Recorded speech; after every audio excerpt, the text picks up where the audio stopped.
पवित्रा जी की नई बहू ने आज ही घर में प्रवेश किया था। घर में नई बहू के आने से सब बहुत खुश थे। घर में बधाई देने वालों का और नई बहू की मुंह दिखाई देने वालों का तांता लगा था।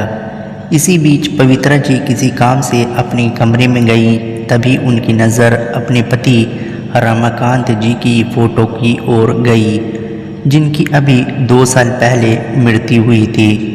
पवित्रा जी जिस काम से आई थी उसे भूलकर अपने पति की फ़ोटो के सामने खड़ी होकर एकटक उन्हें देख रही थी। उनकी आंखों से आंसू गिरने लगे। तभी उनका बेटा अमित आ गया। अमित कहता है, माँ क्या बात है, आप रो क्यों रही हो, सब ठीक तो है? पवित्रा जी कहती है, नहीं बेटा कोई बात नहीं, बस तेरे पापा की याद आ गई। वे आज होते तो बात ही कुछ और होती। अमित कहता है, हाँ माँ ये बात तो है, पर आप दुखी मत हो, यह सब भगवान के हाथ में है। चलो बाहर सब आपका इंतज़ार कर रहे हैं। पवित्रा जी आंसू पोंछकर बाहर आकर मेहमानों की खातिरदारी में लग जाती हैं। शादी से भरे घर में सभी नई बहू को घेरे बैठे थे। 2 दिन बाद जब सब मेहमान चले गए तो पवित्रा जी ने बहू बेटे को एक जगह बिठाया और कहा, बेटी अब यह घर तुम्हें संभालना है, यह लो घर की चाबी। अंजना कहती है, माँ जी ये चाबी आप मुझे क्यों दे रही हैं, यह आपका घर है, आप संभालिए। अमित तुमने माँ जी को बताया नहीं कि शादी के बाद हम अपने नए फ्लैट में रहेंगे? पवित्रा जी कहती है, अमित बहू ये क्या कह रही है, मैंने इतने अरमानों से तुम्हारी शादी की थी और तुम दोनों पहले ही मुझे छोड़कर जाने का प्लान बना बैठे हो। यह कहकर पवित्रा जी रोने लगी। अमित कहता है, माँ ऐसी कोई बात नहीं है, तुम तो जानती हो अंजना नए ख्यालों की लड़की है, इसलिए हम अलग रहना चाहते हैं। यहाँ यह एडजस्ट नहीं हो पाएगी। हम आपसे कभी कभी मिलने आया करेंगे और आप चाहो तो कुछ दिन के लिए हमारे साथ रहने आ सकती हो। यह सुनकर पवित्रा जी को बहुत झटका लगा। उनके पति का स्वर्गवास हो चुका था। इकलौता बेटा अमित भी उन्हें छोड़कर जा रहा था। अब वे अकेले किसके सहारे रहेंगी, ये सोच सोच कर वे रोते हुए अपने कमरे में चली गई। 2 दिन बाद अमित और अंजना अपने नए घर में चले गए।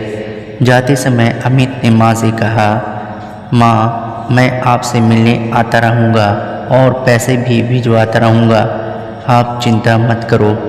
पवित्रा जी कहती है, उसकी तुम चिंता मत करो, तेरे पापा इतना कुछ छोड़ कर गए हैं कि मैं जीवन भर सुख से रह सकती हूँ। तू जाकर अपनी गृहस्थी संभाल, मेरी चिंता छोड़ दे। अमित और अंजना दोनों चले गए। उनके जाने के बाद पवित्रा जी फूट फूट कर रोई, लेकिन अब कौन था जो उनको चुप कराता, इसलिए वे रोते रोते सो गई। जब उठी तो छत पर जाकर बैठ गई। इसी तरह कुछ दिन बीत गए। अमित ने अपने नए घर जाकर एक बार भी माँ से बात नहीं की। अमित के इस व्यवहार से पवित्रा जी टूट सी गई थी।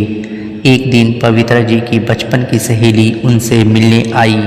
कविता कहती है, अरे पवित्रा कैसी हो, अमित की शादी पर तो मैं न आ सकी, सोचा आज जाकर बहू की मुंह दिखाई कर आती हूँ। बहू कहाँ है?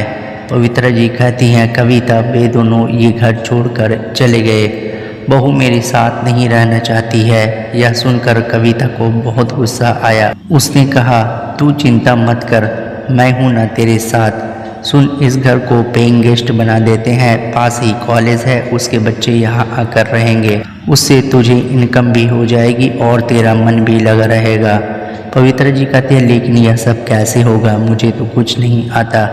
कविता कहती है, मैं काफ़ी दिनों से यही काम कर रही हूँ, तू चिंता मत कर, मैं सब इंतज़ाम कर दूँगी। कुछ ही दिन में कविता ने सारा इंतज़ाम कर दिया। कॉलेज के बच्चे पेइंग गेस्ट की तरह वहाँ रहने लगे। पवित्रा जी उनसे बातें करती रहती थी, उनका अपने बच्चों की तरह ख्याल रखती। इस सब में समय कब निकल जाता था पता ही नहीं चलता था। पवित्रा जी इस सब से इतनी खुश रहने लगी कि उन्हें अब अमित और अंजना की याद भी नहीं आती थी। बच्चे भी उन्हें मानते थे। इस तरह उनका अकेलापन भी दूर हो गया और उन्हें किसी पर बोझ भी नहीं बनना पड़ा। दोस्तों, आपको मेरी ये वीडियो अच्छी लगी हो तो वीडियो को लाइक कर दीजिएगा और इसे अपने दोस्तों में ज़्यादा से ज़्यादा शेयर कर दीजिएगा और इस तरह की वीडियोस देखने के लिए मेरे चैनल को सब्सक्राइब